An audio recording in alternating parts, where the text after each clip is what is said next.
Muito bom dia, meus amigos, minhas amigas. Mais uma vez, é um prazer estar aqui com vocês. É um prazer, é um contato com o divino, com o absoluto. Não sei se eu diria, não sei, com o divino, né? Com como o Platão, a gente estava lendo Platão lá na República, né? Eu esqueci, mas é o divino. É o divino, essa é a filosofia, né? Então é um prazer indescritível, né? É algo que transcende o entendimento, é superior às necessidades do corpo, é superior ao medo da morte, é superior a e também também assim complementar as coisas da vida, a matéria, o corpo humano, ao cérebro, né, ao sistema nervoso periférico, né, e também a alma, o espírito, né, o intelecto, né, aqui nós estamos falando do intelecto. Eu só gostaria de fazer, aproveitando a oportunidade, fazer uma pequena, ou talvez uma ressalva, né, eu preciso fazer, talvez esteja na hora de fazer, quem sabe, né, o processo de recuperação, processo de aperfeiçoamento, de autodesenvolvimento, ele leva com o tempo, talvez uns 8, 9, um ano, em torno disso aí, ele leva a uma dificuldade, né?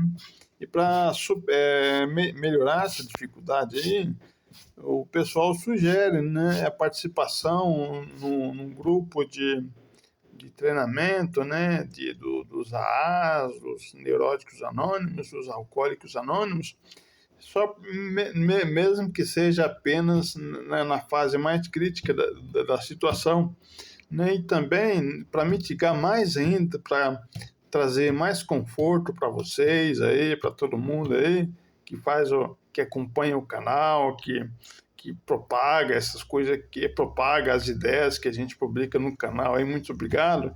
Para mitigar mais ainda esse negócio, eu tenho uma solução muito gostosa, muito aprazível, muito legal mesmo, muito bacana, muito sensacional, que eu gosto pra caramba, eu amo o que eu vou ensinar para vocês agora. Seja feita a vontade do nosso Criador aqui. Eu vou mostrar para vocês aqui. Deixa eu separar aqui, ó. Eu até fiz uma pequena introdução, não sei, adiantei o assunto no último vídeo que eu fiz, né? Eu fiz um adiantamento do assunto. Então acho que está na hora. Não sei bem, na verdade, não sei bem, mas assim intuitivamente, né? Eu acho que está na hora de passar isso aqui para vocês, de fazer um alerta para vocês aí. Não precisa assim. Não precisa ficar com medo, não, porque vocês praticando o que eu vou ensinar para vocês, e vocês também procurando um livro, um grupo de ajuda, uma religião que não tenha. Acho que me parece que eu não conheço muito bem, não conheço todas as religiões, eu estou conhecendo a minha agora, mas assim. E também, faz tempo já que eu pratico a meditação, que faz parte da minha religião, que a minha religião também ensina e pratica, e incentiva a prática da meditação. Não é de hoje que eu pratico a meditação, né? Então, assim, mas assim, a religião cristã, as religiões cristãs também incentivam a meditação, né? O fundador do Bem-Sucedido, os Alcoólicos Anônimos, no 11º passo, ele ensina lá sobre meditar, como fazer meditação.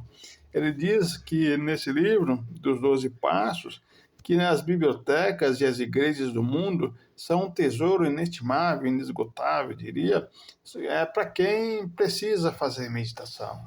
Existe muito, mas as escolas, as bibliotecas e as igrejas do mundo todo são um tesouro inestimável para quem busca fazer meditação, e é necessário fazer meditação para mitigar as dificuldades, porque, porque o Dr. Cury, ele diz no Código da Inteligência que todas as escolhas implicam perdas, né? Todas, assim. Agora, tudo que é bom também tem um lado, assim, difícil, problemático, mas, assim, que a gente supera, eu tenho aqui o caminho de como superar a dificuldade, que é transitória, que passa, eu superei sozinho, eu superei... mas, assim, graças a Deus, estamos sobrevivendo, hein? Então, eu vou mostrar para vocês aqui. Atenção plena aqui, a meditação. Deixa eu pegar aqui, só um minutinho. Aqui, ó. Mindfulness, a meditação da atenção plena. Atenção. É a função que aloca corretamente nossos recursos de processamento enquanto reduz os distratores, né? Os distratores são os estímulos, né? O pensamento, né? E aqui vamos aqui, ó. Deixa eu ver aqui.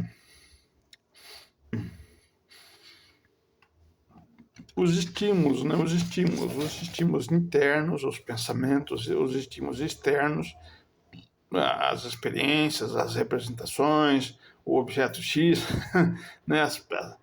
Os estímulos, né? Isso aí distrai a gente, né? Deixa eu entrar em mais detalhes aqui, só um minutinho, aqui, ó, conforme diz aqui, ó. De forma geral, as práticas de meditação mindfulness consistem em prestar atenção de forma intencional no momento presente sem julgamento. E aqui ela explica certinho. Torna-se difícil sustentar a atenção sobre o polegar. Deixa eu voltar aqui. Esses 4 aspectos são muito importantes. Deve ser esses daqui, ó. Deixa eu ver aqui. 1, 2, não é. Deixa eu ver quais são os 4 aspectos. Não sei. Não sei. Vamos ver aqui. Esses 4, vamos ver o que ela diz mais para frente aqui. Esses 4 aspectos são muito importantes e requerem cuidado especial no desenvolvimento das crianças, que é um livro de neurociência e educação e jovens, mas também que eu aplico na minha vida também. Porque onde a atenção estiver, aí estará a mente e a consequente qualidade do comportamento pessoal e da ação no mundo. Que legal, né? Graças a Deus, né? Que prestar atenção não é algo fácil. Quer testar? Tente fixar sua atenção na ponta do seu polegar por 1 minuto. Tenta aí, por favor. Vamos pausar o vídeo e deixar você tentar por 1 minuto fazer isso que a dona Regina Melhor ensinou. Por 1 minuto tentar, como diz aqui, fixar a atenção na ponta do seu polegar por 1 minuto. Vou pausar o vídeo. E aí ela pergunta, conseguiu? Vamos responder aqui. Para a maioria das pessoas, esse exercício apresenta um importante diagnóstico sobre o estado da nossa atenção. Torna-se difícil sustentar a atenção sobre o polegar sobre o polegar, pois imediatamente surgem outros pensamentos que arrebatam a mente, carregando a atenção para outro lugar distante no espaço e no tempo. Nessa situação, a atenção tem que ser recuperada e, com esforço, ela retorna ao polegar. E assim segue. Os distratores capturam a atenção e sua intenção pessoal de mantê-la sobre o polegar realiza o esforço de recuperá-la, né? Então essa aqui é a essência, né, da meditação mindfulness, né? Mas aqui, ó, esse aqui é muito legal. Yoga é muito bom. Recomendo mais yoga, muito mais yoga. Yoga se pronuncia yoga, se escreve, não sei bem, yoga, uma coisa assim. As pessoas dizem yoga, mas é yoga, ou a pronúncia correta, segundo o professor Pasquale, né? professor da língua portuguesa. Aqui, ó, deixa eu ver aqui, meditar. Treino do nosso estado de ser sintonizando mente, corpo e ação no mundo em processo de atenção, introspecção e transformação. Muito legal, muito bem. Isso aqui, deixa eu pegar aqui. Por que é importante fazer isso aqui? É da máxima importância para mitigar isso aqui, que eu vou mostrar para vocês aqui. Tá?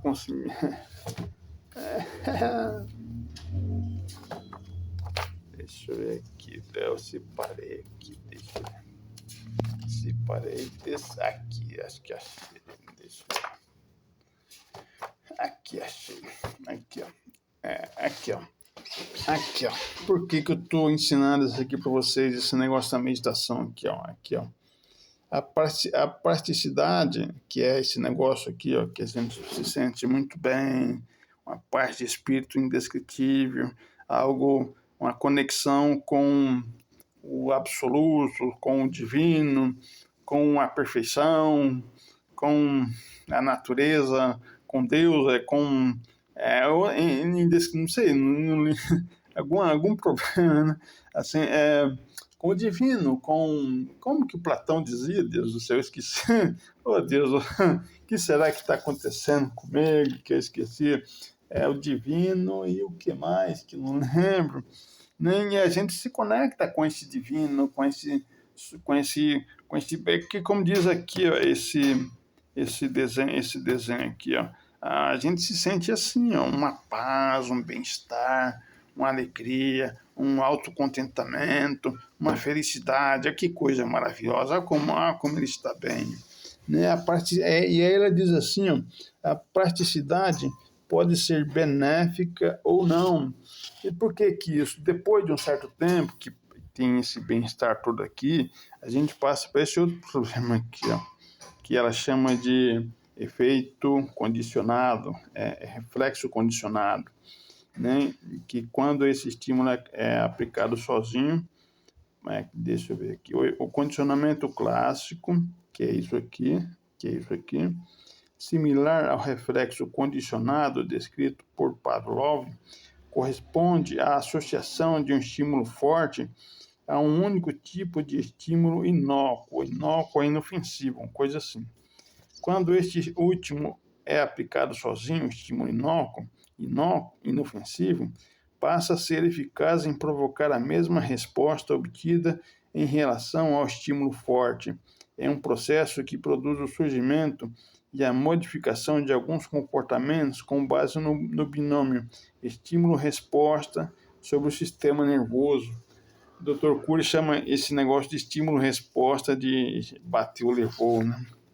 E tem outro problema também, que é a neuroplasticidade, segundo a Regina de Fátima Melhore, nesse livro, em Neurociências e Educação, o Damasio, depois eu vou citar o Antônio Damasio, a dona Melhore, ela diz isso aqui para ela, para a ciência dela, né, que tem esses três ou quatro, deixa eu ver, não benéficos, né? Não pode ser não benéfico. E um deles é esse aqui, ó, o condicionamento clássico, e o outro é esse outro aqui também, né?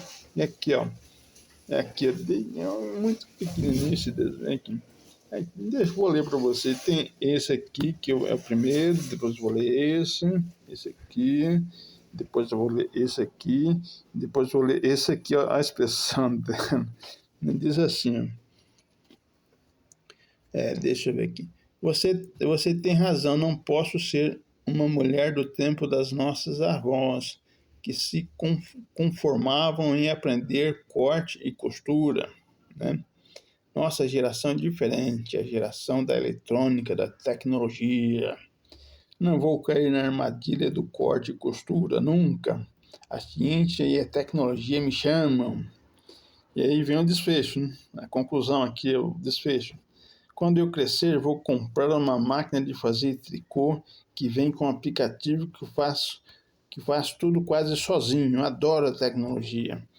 Então, deixa só mais uma coisa aqui, né, que é interessante notar, né, que essas coisas do capítulo aqui, Esse outro problema aqui, ó, esse outro aqui, ó, né, assim, a gente pensando só o pensamento, o Antônio Damasio diz que não é bem assim. Se a gente pensa só o pensamento, se a gente pensa só as emoções, ou se a gente pensa só na gente, nas emoções, no nosso conflito, nas nossas perturbações intelectual, emocional, nas nossas raiva, a gente pensa só em consertar, isso aí é legal, é 10, é supimpa, né, assim, mas assim, com o tempo, gera isso aqui, ó, né, será que as atividades rotineiras da escola não estão produzindo mais a habituação do que a aprendizagem?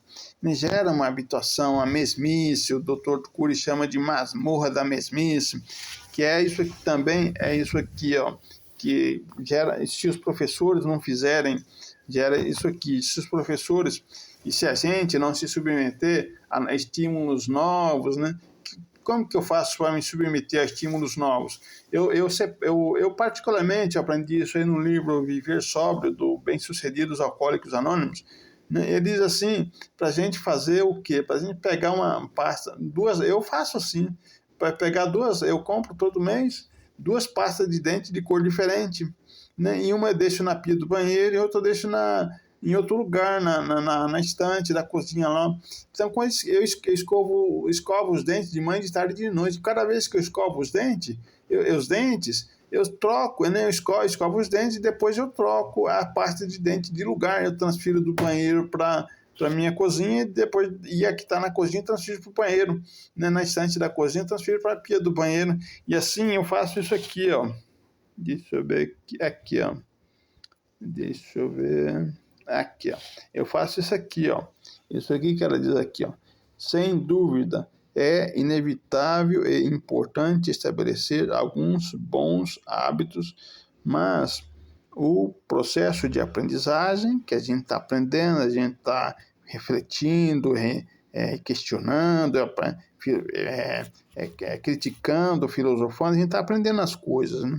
Então, e essa aprendizagem que a gente está fazendo sobre nós, sobre o pensamento, depende, deixa eu ver o que é, depende da permanente renovação do interesse e da curiosidade que alavancam nossas descobertas. Isso não se dá pela habituação, né? A habituação é isso aqui, ó. Então a gente precisa nos submeter a novos estímulos. Deixa eu ver essa parte aqui. É importante observar o impacto desse fenômeno, desse aqui, né? Nos processos educativos. Será que as atividades rotineiras da escola não estão produzindo mais a habituação e o condicionamento clássico que a gente viu, do que a aprendizagem, né? E aqui, deixa eu ver aqui. Eu não consigo muito bem respirar, que eu fico emocionado, que eu quero fazer um serviço absolutamente mega perfeito, e isso aí exige muito de mim, a semente que eu agradeço muito, que minha mãe plantou, a semente de todas as virtudes, desculpa a falsa modéstia, eu não sei bem, mas assim, um poder que minha mãe me deu que me faz até mal, que eu não consigo respirar muito bem, que é muito acentuado. Foi o que ela fez, mas muito obrigado. Então já era isso aqui, ó. Deixa eu ver aqui. Diante dessas evidências, cabe indagar que tipo de neuroplasticidade os educadores estão provocando no próprio cérebro e nos cérebros dos estudantes, né? Chegou a moto aqui, o meu amigo aqui, meu compadre, chegou aí. Então, que tipo de neuroplasticidade eu estou provocando na mente dos meus amigos e das minhas amigas e das pessoas que seguem o canal? Né? Então, vamos ver. Então, de que tipo? Não pode ser a mesmice. Então, para evitar a mesmice, para evitar as atividades rotineiras, a mordaça da habituação, a mordaça da mesmice, é necessário fazer a meditação mindfulness. É necessário silenciar o pensamento, é necessário tentar prender a emoção no polegar, a atenção no polegar e tentar silenciar a mente, né, com essa atenção fixada no polegar. Então, para mitigar isso aqui, né, é isso que eu estou consertando o problema não benéfico da neuroplasticidade. Deixa eu ver, estão alertas sobre os estímulos aos quais são submetidos e submetem os outros de forma repetida e cotidiana, esse que é o problema. Estão conscientes da sua responsabilidade sobre isso?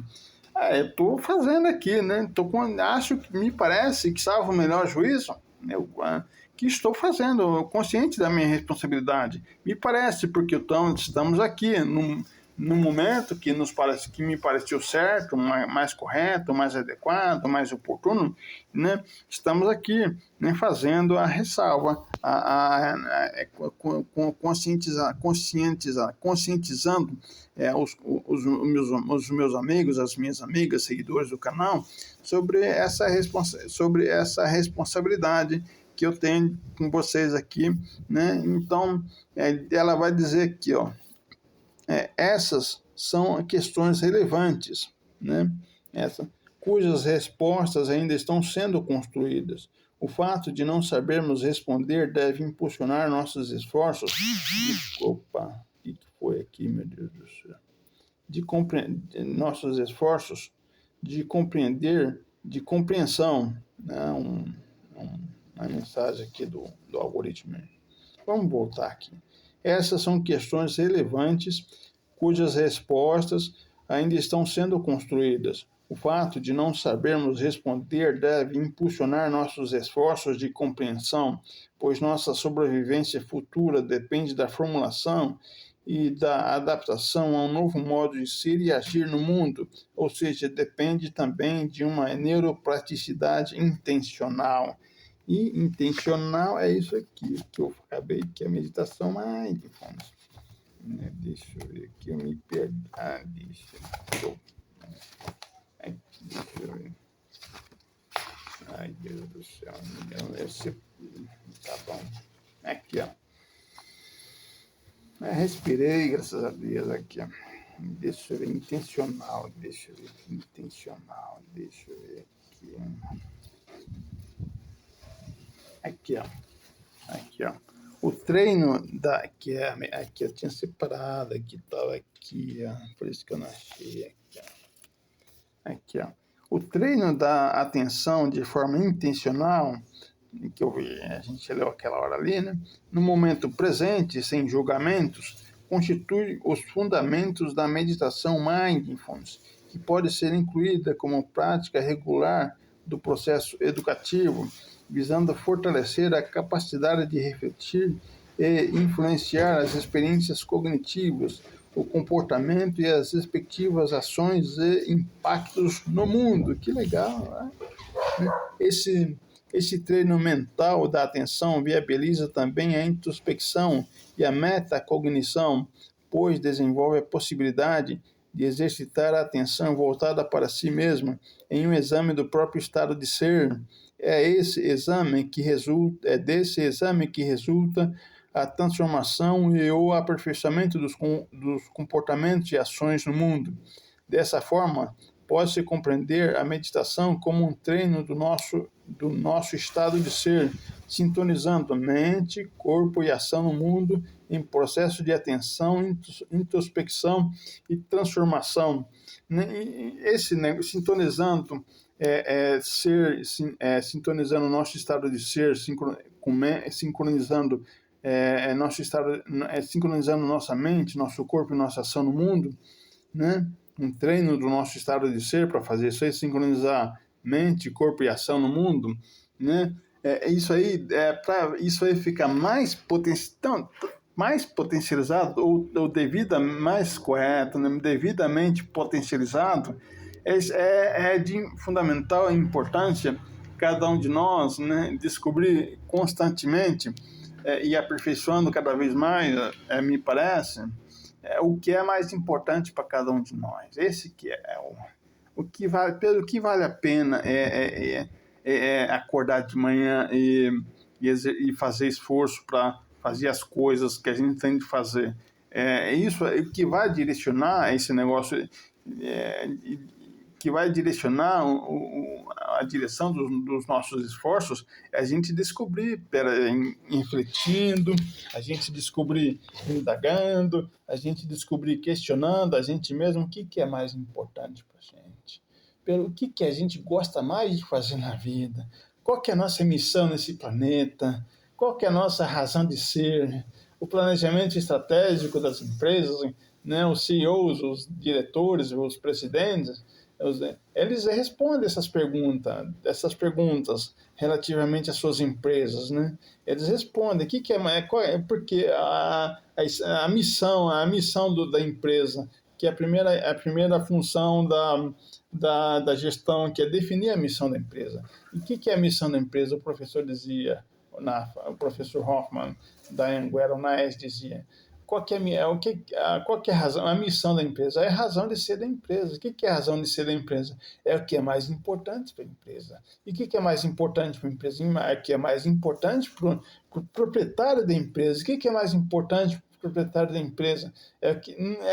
Aí cada um vai ter que descobrir. Mas assim, a função da economia, de uma empresa, de uma sociedade, não é exclusivamente o próprio interesse pessoal, mas também atender uma necessidade humana e ganhar dinheiro com isso, descobrir uma oportunidade, né? Isso aí que é nossa ação no mundo, né? Isso aí que a gente precisa descobrir qual que é a nossa missão neste mundo.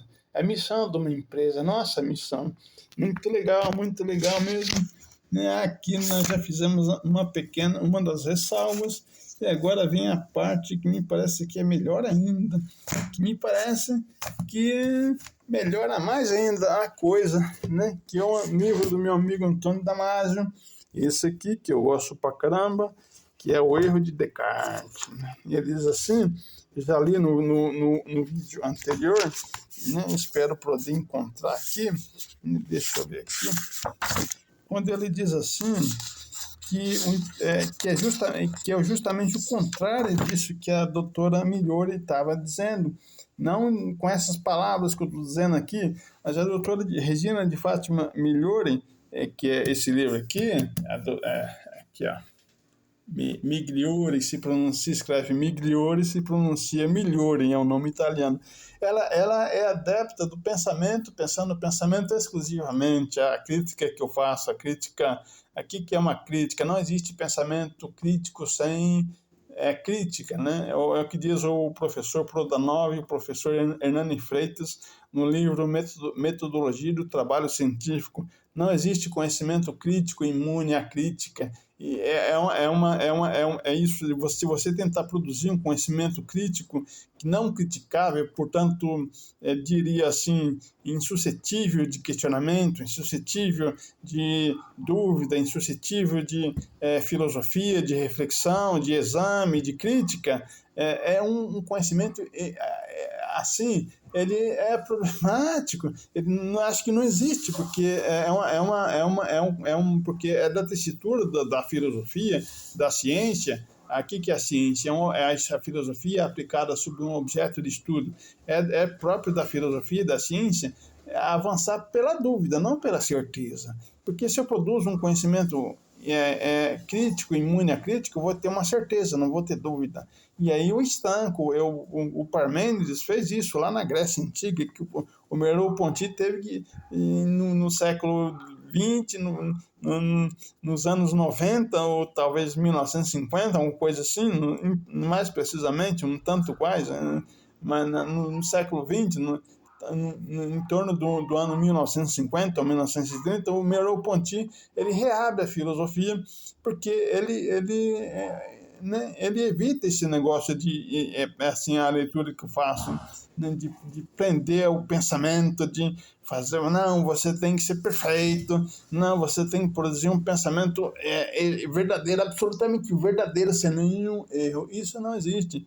Né? O Descartes, ele errou muito, mas ele acertou muito. Né? Ele revolucionou a ciência, ele revolucionou o mundo com o método científico, com a ciência, com a indagação, com o questionamento, com a filosofia. O Descartes era filósofo e matemático, né? Um filósofo e matemático francês, um criador do método científico. Ele revolucionou desde a medicina, a biologia, a engenharia, a economia, a informática, a psicologia, a medicina, os hospitais, as fábricas, as escolas, as igrejas, talvez as igrejas, mas mais no mundo material, as ruas, os bairros, as cidades, os países, as nações, as internações, as empresas internacionais, os encadeamentos de empresas, as cadeias globais de suprimento, mas isso já é um outro assunto no qual eu não vou poder abordar neste vídeo, né? Que esse não vou pôr, desculpa. Esse livro aqui explica muito bem. Se vocês quiserem aprofundar esse negócio de cadeia global de suprimento, aí quem tiver interesse, esse livro aqui explica bem pra caramba. Recomendo para vocês entender ele, para vocês tirar bom proveito dele, né? É necessário estudar bastante, ler bastante. Ler esse livro aqui, ó, Introdução à Teoria Geral da Administração, para fazer um curso no site, né, no Google, no site do Prime Cursos do Brasil. Se escreve Prime, se pronuncia Prime, se escreve Prime no buscador do Google e se pronuncia Prime Cursos do Brasil. Faça um curso né, esse aqui, ó, de Introdução à Teoria Geral da Administração. Tomara que tenha lá, mas se não tiver, tem curso de... É provável que tenha, tem muito curso lá. Eu faço curso na Prime, acho legal pra caramba, estou aprendendo a programar na Prime, né? Assim, para entender para entender melhor, né, também, né, é preciso aprender, que para quem tiver interesse em querer aprofundar as questões da gestão de empresas, de ler esses livrão aqui, saber. Eu gosto de ler livro, graças a Deus, graças a mamãe, graças ao papai, né, graças a Deus. Quem tiver interesse em se aprofundar tem que aprender a programar também, para entender esse livro certinho. No Prime Cursos tem programação em Java, tem introdução à programação, a lógica e lógica de programação, que ensina a fazer um programa, a escrever um programa de computador, né? Assim, não sei, isso, né? Cada um tem muitos cursos. Recomenda-se fazer o curso e depois ler o livro, primeiro fazer um curso de introdução à teoria geral da administração, fazer um curso depois ler esse livro aqui, ou a versão mais recente, né, de preferência.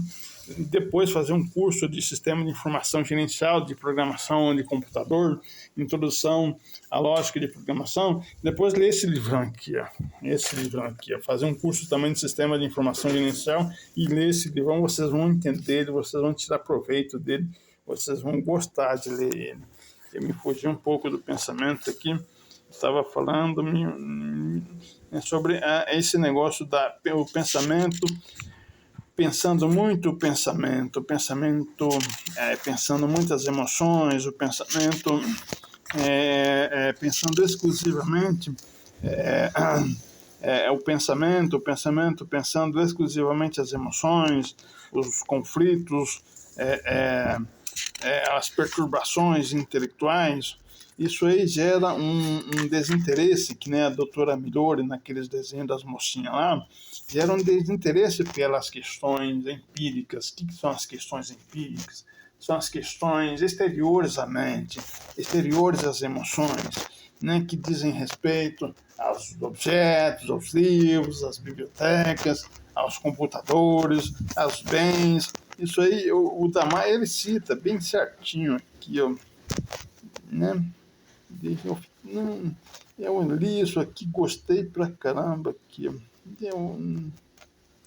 Aqui, acho que achei, graças a Deus. Aqui, ó. Deixa eu ver aqui. Esse negócio do pensamento, que gera também um efeito, esse negócio do pensamento pensando exclusivamente, somente o pensamento e as emoções, gera distanciamento das questões exteriores, e esse negócio das mocinhas, esse negócio da mesmice, provavelmente, esse negócio do efeito do condicionamento clássico que eu falei para vocês, gera isso aí, né? O pensamento, pensando exclusivamente o pensamento e as emoções geram esses negócios que eu descrevi nesse livro aqui da doutora Regina de Fátima Melhor, né, que isso aqui também é muito importante, ó, descobrir e cultivar seu propósito de vida. Esse aqui é da Seixonoye do Brasil. Muito legal. Eu acho legal pra caramba, eu particularmente. Agora, cada um, ele não devia... É de importância fundamental o Peter Senge, na quinta disciplina, que é um livro de psicologia organizacional, de simulação computacional, essas coisas, de empresas, de psicologia comportamental e aplicada às empresas. Ele diz assim, que antes de aumentar o poder mental, né, ou durante o aumento do poder mental, é de fundamental importância a gente descobrir o que a gente mais ama fazer, o que a gente mais gosta de fazer, e esse é o propósito da nossa vida, que é o que a gente mais gosta, que é a nossa missão. É assim que eu falei intuitivamente, o Freud, o Antônio Damasio diz assim, que o William James, que é o formulador dessa teoria, não sei se da teoria, mas assim do processo de construção de pensamentos, do processo de autodesenvolvimento, empoderamento, de indescritibilidade, de um prazer indescritível, também que potencializou a filosofia ocidental. Ele diz assim, me fugiu, que é necessário a gente descobrir o que a gente gosta, o que a gente mais gosta na vida. Isso aí nos direciona para a gente sintonizar mente, corpo e ação no mundo, conforme a doutora Melhor diz. E a religiosidade da meditação Mindfulness, que tem aqui na Seixonoye também, que tem aqui no livro que ensinei para vocês, da doutora Melhor, que Neurociência e Educação, que é muito bom, que é, né, altamente recomendável, assim me parece. Né? Então, para mitigar, mitigar o problema mais ainda, que eu sou assim, graças a minha mãe, graças que Deus eu tenho. Ela dizia assim, ela me deu uma semente, desculpa a falsa modéstia, alguma coisa assim, mas ela me deu a semente de todas as virtudes. A semente, eu era um garotinho, ela me deu a semente. Eu não podia ter coisa melhor na época e agora eu posso me desenvolver graças à minha mãe. Né? Aqui, ó, deixa eu ver aqui, ó. Achei, graças a Deus, aqui, ó. Aqui, ó. Aqui, ó. Eu vou a ressalva aqui, ó. Aqui, ó. Isso aqui, ó. Vocês podem pausar o vídeo se quiser, depois ler certinho. Deixa eu ver aqui, ó.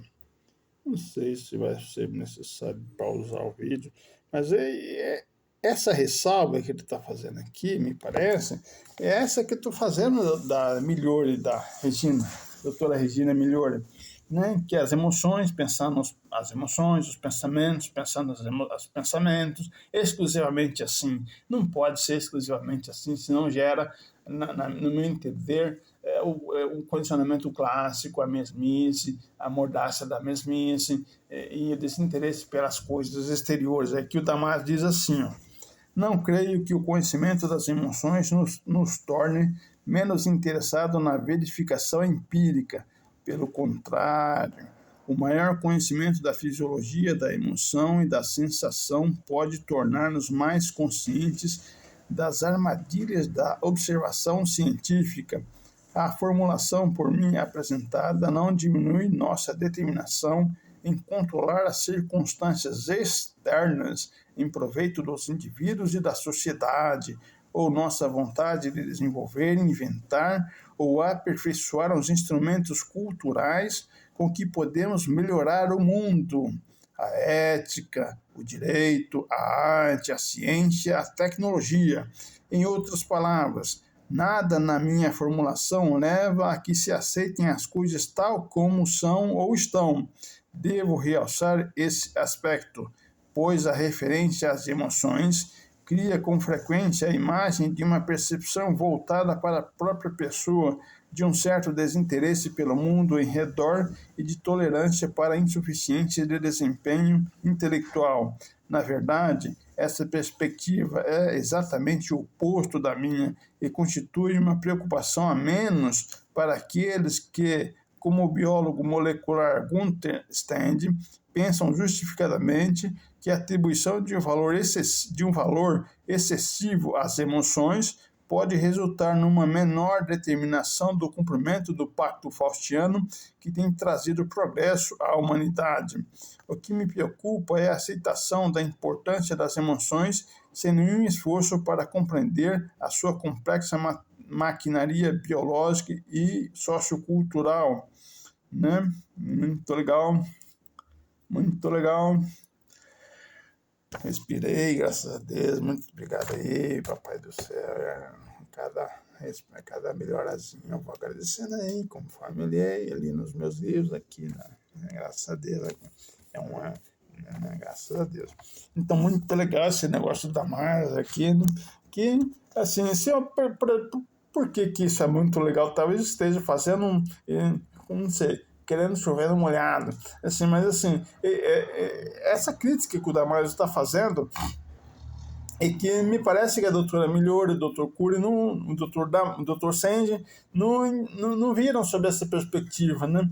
Não sei, eles, porque pensando exclusivamente, o pensamento gera isso que o Damares está dizendo aqui, um certo desinteresse pela realidade empírica, pela ciência que estuda os objetos, os livros, os computadores, as impressoras, os carros, as casas, as ruas, as avenidas, as empresas, os automóveis, os caminhões. A ciência estuda a tecnologia, conforme da mais a ética, o direito, a arte, a ciência, a tecnologia, um processo de empresas, a tecnologia, essa tecnologia que é sistemas de informação e gerenciais, administrando a empresa digital, maravilha. Tecnologia, né?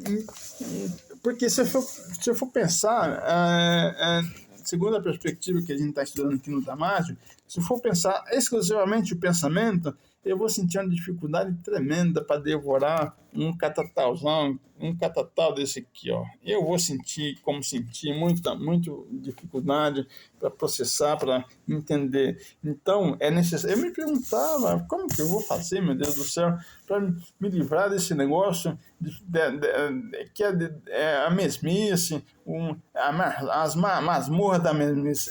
A masmorra da mesmice. Aqui está a resposta no Antônio Damasio, que eu acabei de ler para vocês aí, para mim também, né? O que é? Se perguntar, se indagar, como eu faço, o que é a realidade empírica, me pergunta, né? Como o Descartes fazia, ele levou a dúvida a funções superiores às funções as funções lineares, que é uma conta de somar, multiplicar, dividir, e as contas exponenciais, né? elevar um número ao quadrado, elevar um número, a potencialização, potencializar, elevar o número ao cubo, elevar a terceira potência, a quarta potência, e assim vai. E o Descartes levou a dúvida superior às potências, a quarta, as funções hiperbólicas que são superiores à função esse da função exponencial é superior que o Descartes fez.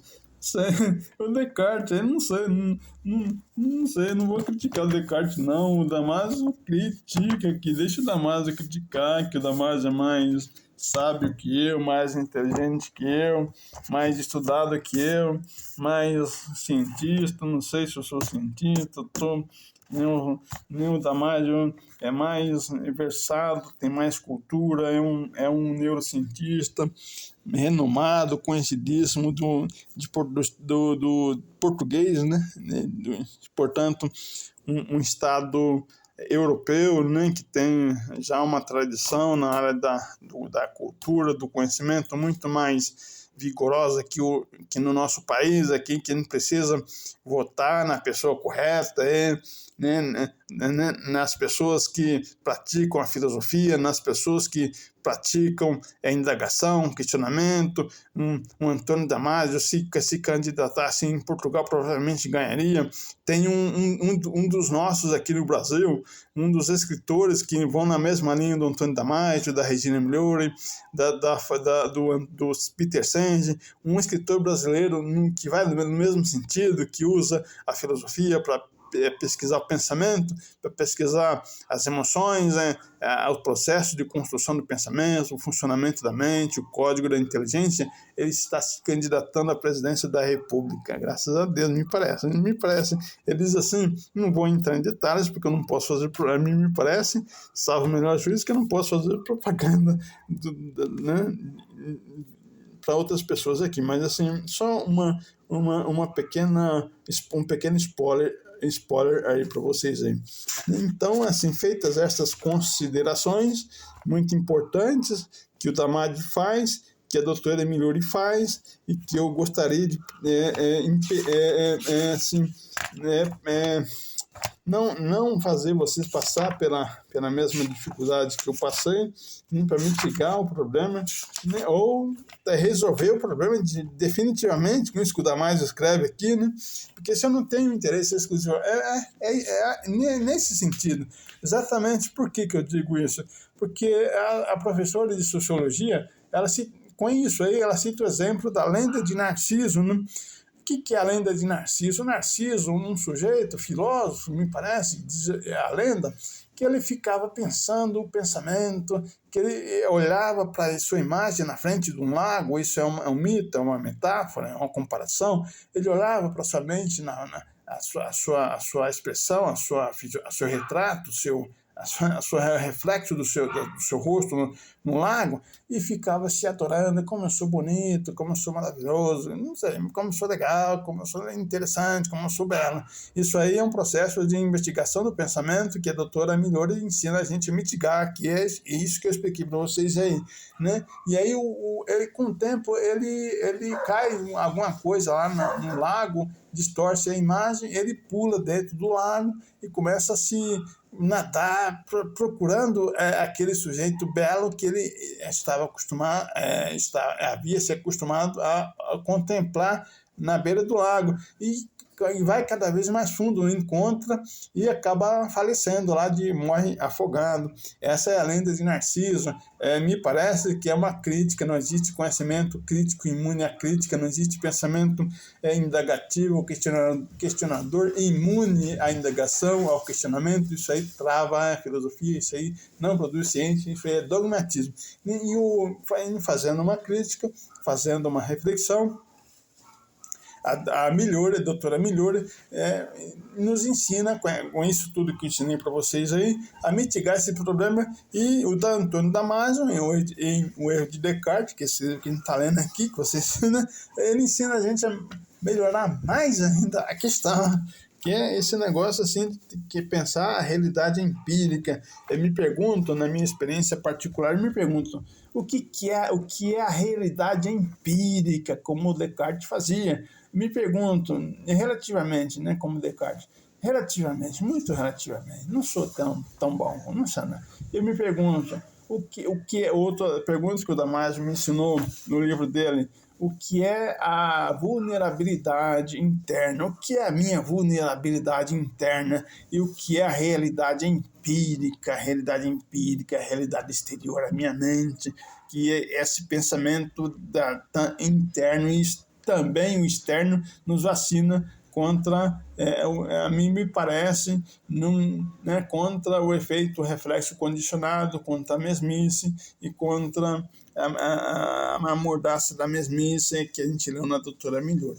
Dito isso, vamos ler aqui, o vídeo está longo, é bastante página, mas vamos lá, fiz bastante consideração, bastante comentário, Graças a Deus, me parece que vamos fazendo um conhecimento crítico, um pensamento crítico, não imune à crítica. Vamos lá, vamos ler Antônio Damasio aqui, o pós-fácil, que é o pós-fácil, que é uma reflexão menos rígida, menos metódica, menos o conhecimento científico, é um conhecimento rigoroso. Esse aqui, o pós-fácil, é uma reflexão menos rigorosa, é uma reflexão mais flexível, mas menos forte, por assim dizer, e, portanto, mais clara, me parece. Então, vamos lá.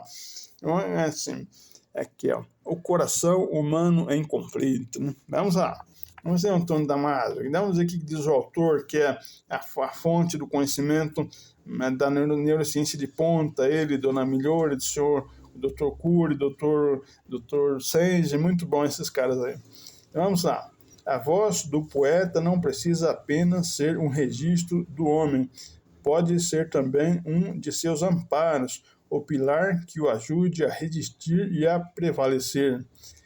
William Faulkner escreveu essas palavras por volta de 1950, mas elas mantêm toda a sua atualidade.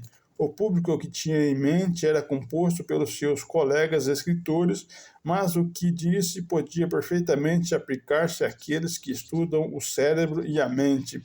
A voz do cientista pode ser mais do que o mero registro da vida tal como ela é. O conhecimento científico pode constituir um pilar que ajude os seres humanos a resistir e a vingar. Escrevi este livro convicto de que o conhecimento em geral e o conhecimento neurobiológico em particular têm uma função importante a desempenhar no destino humano. Convicto de que, se realmente o quisermos, o profundo conhecimento do cérebro e da mente ajudará a alcançar a felicidade, cuja procura foi o trampolim para o progresso há 2 séculos, e ajudará a manter a liberdade que Paul Eluard descreveu tão gloriosamente no seu poema Liberté, que do francês traduzindo é liberdade. No mesmo texto que citei acima, Faulkner acusa seus colegas de profissão de terem esquecido os problemas do coração humano em conflito consigo próprio, o único tema que pode resultar em boa literatura, porque só acerca dele vale a pena escrever e sofrer a agonia e o cansaço. Pede-lhes que não deixem espaço nos seus trabalhos, abre aspas, para nada que não seja as velhas realidades e verdades do coração, as velhas verdades universais sem as quais qualquer história é efêmera e condenada, que é amor e honra, piedade e orgulho, compaixão e sacrifício, fecha aspas, maravilha. É tentador e encorajador acreditar, indo talvez além das palavras de Faulkner, que a neurobiologia não só pode nos ajudar na compreensão e na compaixão da condição humana, mas que, ao fazê-lo, pode nos ajudar a compreender os conflitos sociais e contribuir para a sua diminuição. Não quero, com isso, dizer que a neurobiologia possa salvar o mundo, mas apenas que o aumento gradual de conhecimentos sobre os seres humanos pode nos ajudar a encontrar melhores formas de gerir as coisas humanas. Há algum tempo que os seres humanos atravessam uma nova fase evolutiva em termos intelectuais, na qual suas mentes e cérebros tanto podem ser escravos como donos de seus corpos e das sociedades que constituem. É claro que há imensos riscos quando os cérebros e as mentes É claro que há imensos riscos quando os cérebros e as mentes que vieram da natureza resolvem fazer de aprendiz de feiticeiro e influenciar a própria natureza. Mas também é arriscado não aceitar o desafio e não tentar minimizar o sofrimento. Os riscos de não se fazer coisa nenhuma são ainda maiores. Fazer apenas o que a natureza dita só pode agradar aqueles que não conseguem imaginar mundos e alternativas melhores àqueles que pensam que já estão no melhor dos possíveis mundos. A neurobiologia moderna e a ideia da medicina. Graças a Deus. Vamos lá. Há algo de paradoxal na nossa cultura em relação à conceitualização da medicina e seus profissionais. Muitos médicos interessam-se pelas humanidades, das artes à literatura e à filosofia. Há um número surpreendentemente grande de médicos que se tornaram poetas, romancistas e dramaturgos de destaque, e houve vários que refletiram com profundidade sobre a condição humana e abordaram sabiamente suas dimensões fisiológica, social e política. E, no entanto, as escolas de medicina de onde eles provêm ignoram, na sua maior parte, essas dimensões humanas, concentrando-se na fisiologia e na patologia do corpo propriamente dito. A medicina ocidental, e em particular a medicina dos Estados Unidos, alcançou a glória por meio da expansão da medicina interna e das subespecialidades cirúrgicas, sendo objetivo de ambas o diagnóstico e o tratamento de órgãos e sistemas doentes em todo o corpo. O cérebro, mais concretamente, os sistemas nervosos, central e periférico, foi incluído nesse empreendimento, uma vez que era um desses órgãos. Mas seu produto mais precioso, a mente, não foi alvo de grande preocupação por parte da corrente central da medicina e, na verdade, não tem constituído o tópico principal da especialidade associada ao estudo das doenças do cérebro, a neurologia. Talvez não tenha sido por acaso que a neurologia americana começou como subespecialidade da medicina interna e apenas se tornou autônoma no século XX. O resultado dessa tradição tem sido uma considerável negligência da mente enquanto função do organismo. Poucas escolas de medicina oferecem atualmente aos seus estudantes alguma formação acerca da mente normal, a qual só pode ser fornecida num currículo forte em psicologia geral, neurobiologia e neurociência. As escolas de medicina proporcionam estudos da mente doente que se encontra nas doenças mentais, mas é espantoso ver que, por vezes, os estudantes começam a aprender psicopatologia se nunca terem aprendido psicologia normal. Há diversas razões subjacentes a essa situação e suponho que a maior parte delas provém de uma visão cartesiana da condição humana. Ao longo dos três últimos séculos, o objetivo da biologia e da medicina tem sido a compreensão da fisiologia e da patologia do corpo. A mente foi excluída, sendo em grande parte relegada para o campo da religião e da filosofia, e, mesmo depois de se tornar o tema de uma disciplina específica, a psicologia, só recentemente lhe foi permitida a entrada na biologia e na medicina. Sei que há louváveis exceções a este panorama, mas elas vêm apenas reforçar essa ideia sobre a situação geral. O resultado de tudo isso tem sido uma amputação do conceito de natureza humana com o qual a medicina trabalha. Não surpreende que, de um modo geral, as consequências do corpo sobre a mente mereçam uma atenção secundária ou não mereçam mesmo nenhuma atenção. A medicina tem demorado a perceber que aquilo que as pessoas sentem em relação ao seu estado físico é um fator principal no resultado do tratamento. Ainda sabemos muito pouco acerca do efeito placebo, através do qual os doentes apresentam uma reação melhor que aquela que uma determinada intervenção médica levaria a esperar. O efeito placebo pode ser avaliado por meio do efeito de comprimidos ou injeções que, sem o doente saber, não contém nenhum ingrediente farmacológico e se presume desse modo não terem influência alguma positiva ou negativa. Por exemplo, não sabemos se alguém é mais suscetível a reagir com efeito placebo ou se somos todos suscetíveis a ele. Desconhecemos também até onde pode ir o efeito placebo e até que ponto pode se aproximar do resultado de um medicamento ativo. Sabemos muito pouco sobre a maneira de induzir o efeito placebo e não temos a menor ideia do grau de erro criado por ele nos chamados estudos. Não vou arriscar. Começa finalmente a ser aceito o fato de as perturbações psicológicas poderem provocar doenças no corpo, mas continuam por ser estudadas circunstâncias em que isso se verifica e o grau que atinge. É claro que nossas avós conheciam bem o assunto. Diziam-nos que o sofrimento, a preocupação obsessiva, o mau humor e assim por diante podiam estragar a pele e tornar-nos mais sujeitos a infecções, mas tudo isso tinha um ar folclórico e não era nada convincente em termos científicos. A medicina demorou muito tempo a descobrir que valia a pena tomar em consideração o que estava por trás de tanta sabedoria humana. A negligência cartesiana da mente, por parte da biologia e da medicina ocidentais, tem tido consequências negativas principais. A primeira situa-se no campo da ciência. O esforço para compreender a mente, em termos biológicos em geral, atrasou-se várias décadas e pode dizer-se só agora começa.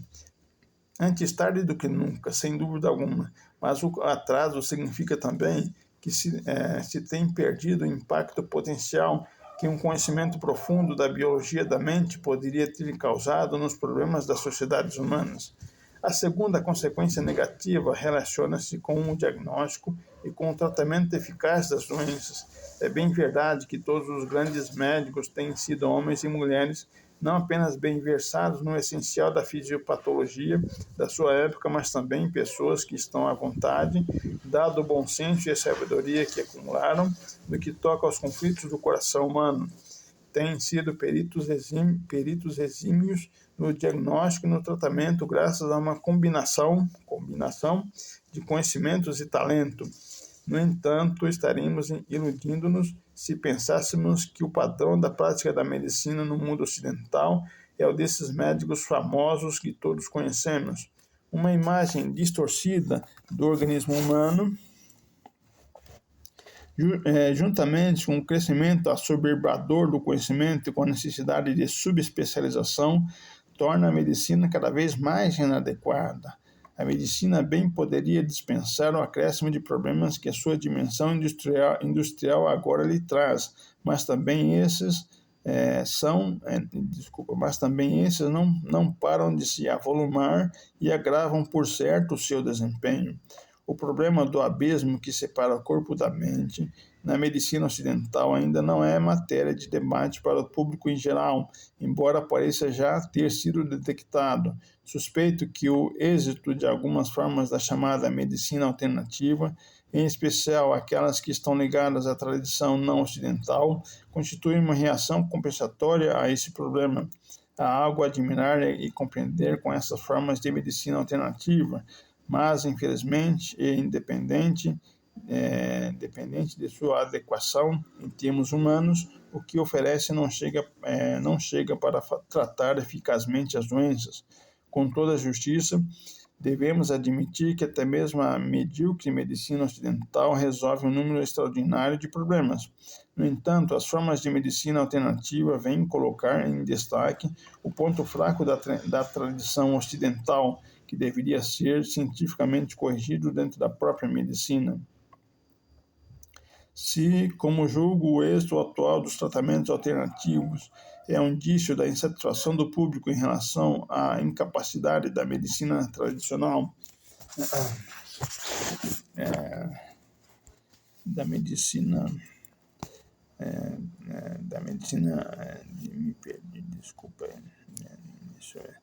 deixa eu ver,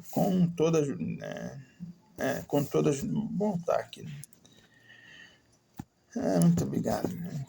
Com toda a justiça, devemos admitir que até mesmo a medíocre medicina ocidental resolve um número extraordinário de problemas. No entanto, as formas de medicina alternativa vem colocar em destaque o ponto fraco da tradição ocidental, que deveria ser cientificamente corrigido dentro da própria medicina.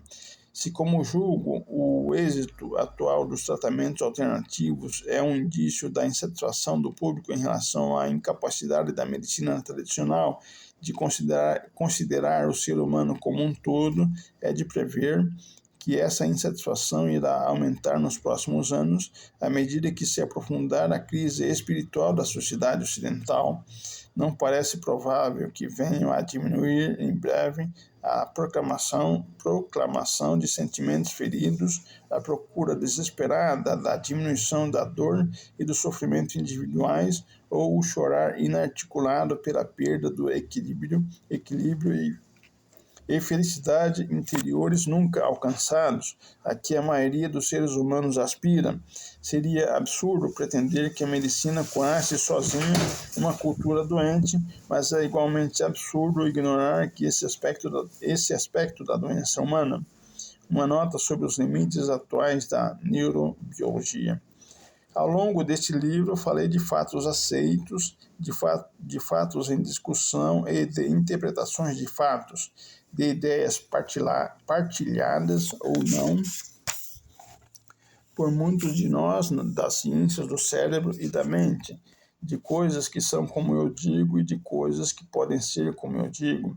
O leitor talvez tenha ficado surpreso com minha insistência de que reina a incerteza sobre tantos fatos e de que o muito que se pode dizer sobre o cérebro deva ser apresentado como hipótese de trabalho.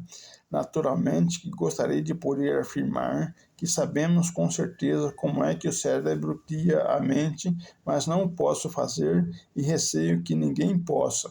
Apresso-me a acrescentar que a falta de respostas definitivas sobre as questões do cérebro e da mente não constitui motivo de desespero e não deve ser vista como um sinal de fracasso nos campos científicos que se encontram atualmente empenhados nesse empreendimento. Muito pelo contrário, o moral das tropas é elevado, uma vez que o ritmo em que vão surgindo novas descobertas é maior do que nunca. A falta de explicações concretas e exaustivas não indica um impasse. Há razões para se crer que chegaremos a explicações satisfatórias, mas seria tolice estabelecer uma data provável para isso, e mais tolice ainda se disséssemos que elas estão logo ali virando a esquina. Se existe algum motivo para preocupação, ele deve-se não à falta de progresso, mas à torrente de fatos novos que a neurociência vai revelando e a ameaça de que esses possam submergir a capacidade de pensar com clareza. Se possui toda essa profusão de fatos novos, você poderá perguntar: por que não há respostas definitivas? Vamos tentar responder com as nossas próprias. Por que não? Eu já respondi, é porque é muito complexo, né? O corpo, o cérebro criou tudo, praticamente tudo, né? A ciência, tudo, os livros, as casas. Vamos ver o que diz o autor aqui. Deixa eu ver onde que vai aqui. Deixa eu ver onde que vai aqui. Por que não há respostas definitivas? Por que não podemos apresentar uma descrição precisa e exaustiva do modo como vemos? E, mais importante, como é que existe um eu que consegue ver? Um eu que consegue ver. Né? Tentar responder com minhas próprias palavras. O que é um eu que consegue ver? Me parece que é um eu psicológico, um eu biológico e um eu, digamos, metafísico, por assim dizer, que tem uma coordenação, uma interação entre o metafísico, o psicológico, o biológico, entre o cérebro, mente e corpo, né? Por assim dizer. Vamos ver o que diz o autor aqui. Né? Vamos ver o que diz o autor. A principal razão da demora, poder-se-ia talvez dizer até que a única razão, é a enorme complexidade dos problemas para os quais não temos respostas precisas. É óbvio que o que queremos compreender depende em larga medida do funcionamento de neurônios e que dispomos de conhecimentos substanciais sobre a estrutura e a função desses neurônios, até as moléculas que o constituem e os levam a fazer o que fazem melhor, disparar com certos padrões de excitação. Até sabemos algumas coisas sobre os genes que criam esses neurônios e os fazem agir de determinada maneira. Mas, nitidamente, eu já vou terminar aqui, que já está bastante extenso o livro, não vai dar para concluir, é muita coisa, o vídeo está bastante extenso, acho que já deu para fazer uma boa reflexão, né? Meu irmão deve estar querendo fazer, né, os trabalhos dele, deve estar atrapalhando ele aqui com minha reflexão aqui, já, e aí, só para deixar, assim, vou marcar onde eu parei aqui, e para fazer um pequeno adiantamento aqui, ele vai dizer assim, no próximo parágrafo, que o cérebro ele atua de modo microestrutural e macroestrutural. O cérebro é o processo de construção de pensamentos, o processo de autodesenvolvimento, o processo de reflexão do pensamento sobre as coisas exteriores à mente também, envolve da célula ao universo, por assim dizer, o que Avenato, ele diz no livro Introdução à Teoria da Administração, que é da célula ao universo. Esse é o objetivo da teoria geral dos sistemas. Muito legal. O Damasio é um desses autores, né, da teoria geral dos sistemas, né? É muito interessante o livro do Damasio, né? Muito bom mesmo. Maravilha esse livro, né? Muito, muito interessante, né? Por hoje, acho que vamos ficando por aqui. Semana que vem tem mais, né? A reflexão foi bastante produtiva, muito legal, muito obrigado mesmo, valeu mesmo, grande abraço, até a próxima, um beijo no coração, grande abraço, muito obrigado mesmo, bom dia, boa tarde, boa noite, bom final de semana, bom ano, bom mês, bom ano, tudo de bom no trabalho, tudo de bom na escola, tudo de bom na família. Muito obrigado, grande abraço, até a próxima, se Deus quiser.